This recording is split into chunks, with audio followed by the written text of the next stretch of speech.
Di video kali ini ada pilo katak atau pilo eceng dan ini udah jumbo banget, besar banget sobat semuanya.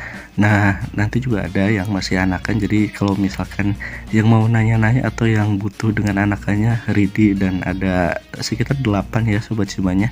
Nah, ini ada yang udah indukan besar banget dan ukurannya ini mungkin dari dasar batang ke ujung daun ini 1,5 meter mungkin ya aslinya sobat semuanya.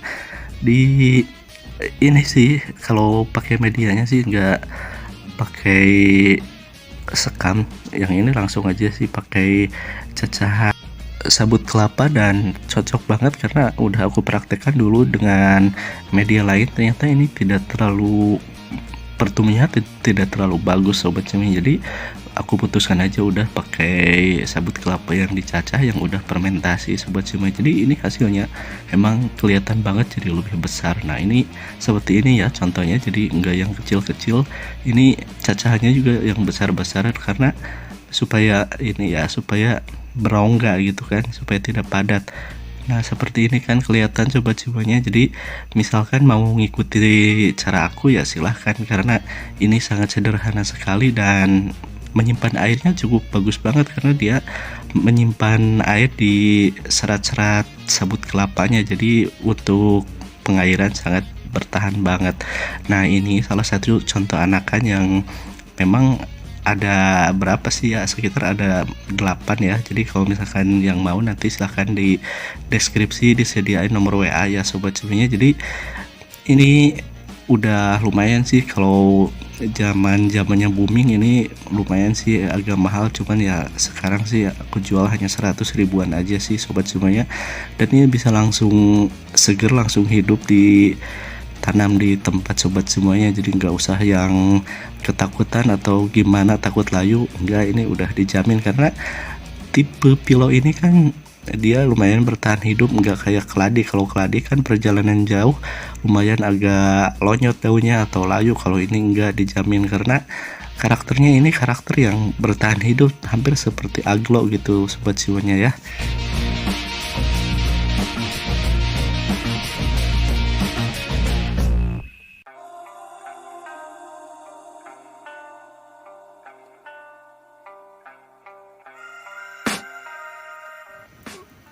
Lumayan nih, udah rimbun banget daunnya dan bersusun banget dari yang kecil sampai besar, dan ini lumayan sih lagi lucu-lucunya, lagi bagus-bagusnya untuk di taman. Kalau misalkan sobat semua yang enggak terlalu punya ruangan yang besar, lahan besar, ini lumayan cukup sih, karena kalau misalkan ditanam di pot kecil ini pertumbuhannya enggak cepat besar sobat semuanya. Jadi si pilo ini sangat menyesuaikan dengan potnya. Jadi kalau misalkan nggak mau tumbuh besar ya tinggal di pot aja, pot yang kecil sobat semuanya ya.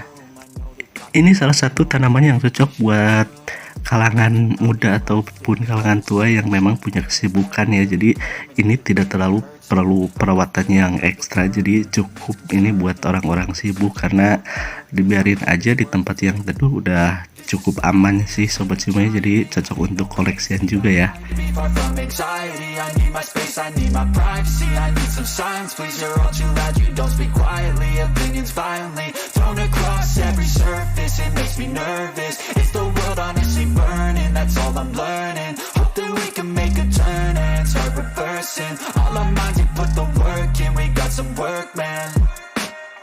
Nah, ini indukannya udah kelihatan kan, besar banget, jadi tinggi daunnya, karena ini tadinya sih di tempat yang lumayan kurang sinar matahari, jadi stangnya ini lumayan panjang dan lumayan ya tinggi gitu kan. Jadi kalau misalkan pengen banget kayak eceng gondok ya, jadi sobat semua harus rajin menjemurnya ya, menjemur di pagi hari supaya dia nanti lebih berotot gitu. Jadi kalau misalkan kurang sinar matahari yang seperti ini, ototnya kurang, jadi tergantung si selera ya sebenarnya. Cuman kalau menurutku sih lebih bagus yang berotot, jadi harus sering-sering kena sinar matahari pagi sobat semuanya.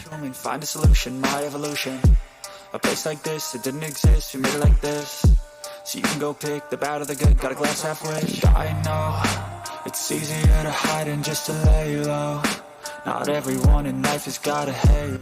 Nah, untuk kesuburan tanaman, jadi nggak usah beli yang kimia atau yang mahal-mahal, jadi yang murah aja sih dengan yang ada di lingkungan kita. Contohnya, aku sering pakai fermentasi air kencing kelinci ditambah air cucian beras.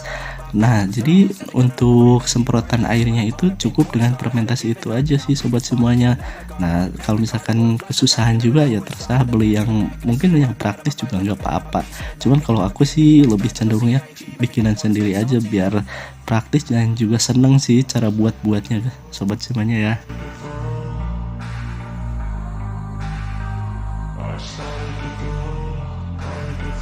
I can hear the demons call when they do what they do. And now I feel like taking off, find a place with a view. The pain is never gonna stop if it's controlling you. Kalau misalkan kebanyakan terkena sinar matahari, nah si pilo ini akan mudah gosong dan terbakar sobat semuanya. Jadi kalau misalkan porsi mataharinya cukup, daunnya itu akan hijau tua sobat semuanya. Jadi bisa membedakan antara yang mungkin terkena sinar matahari berlebihan dan yang cukup itu kelihatan banget ya dari segi hijau daun dan juga dari batangnya akan berotot gitu sobat semuanya ya. Semoga di video kali ini ada hal positif yang bisa diambil dan juga bermanfaat sobat semuanya. Oke.